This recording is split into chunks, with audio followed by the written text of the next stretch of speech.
In the Avengers, we got to spend a little time with him as he was navigating the modern day. But really, that film takes place over a tight period of time when Loki is there and the aliens are about to invade, and the threat is gigantic right off the bat. So he doesn't have a lot of time to sort of contemplate his new position in this new world. And we wanted to explore that this time. And it's great because Chris Evans is such a good actor and is growing into this part and is embracing this part in such a great way that we get to see those other sides of Steve as he navigates this world of grays when he came from a place where it was very clear who the good guys were, who the bad guys were. We knew that Steve was going to be working with S.H.I.E.L.D. in this film. He can't go back in time and live in the 40s again. Unlike some of the other characters who Thor can go back to Asgard, Tony can go back to Malibu. We really wanted to put Steve with some of the other S.H.I.E.L.D. characters. And Black Widow was the obvious choice. They have a great dynamic in the comic books. What time they spent together in the final battle of Avengers was very good, and they had a good rapport together. We wanted to see more of that, explore more of that.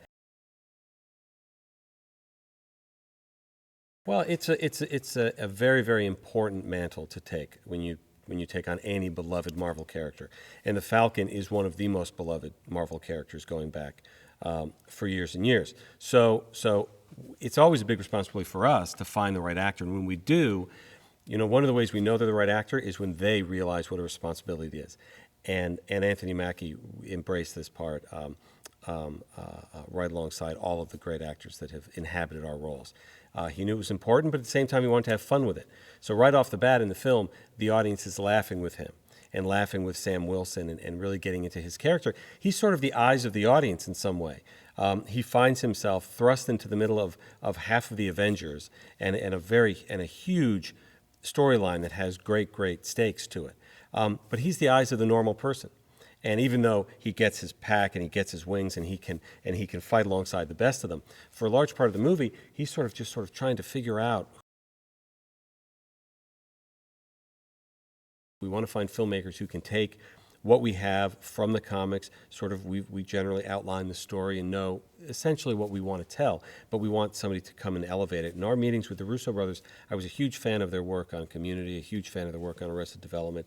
And in meeting with them, knew that they had, I had a hunch that they had it in them to really, really elevate one of our properties. They loved the idea that we were presenting to them, this 70s political thriller, the much more contemporary, much more grounded superhero story this time.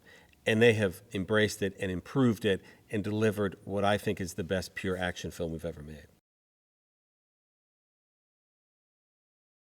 Well, the biggest thing about what we wanted to deliver, and I think the Russo brothers have done a tremendous job in delivering this, is a movie unlike any other Marvel movie.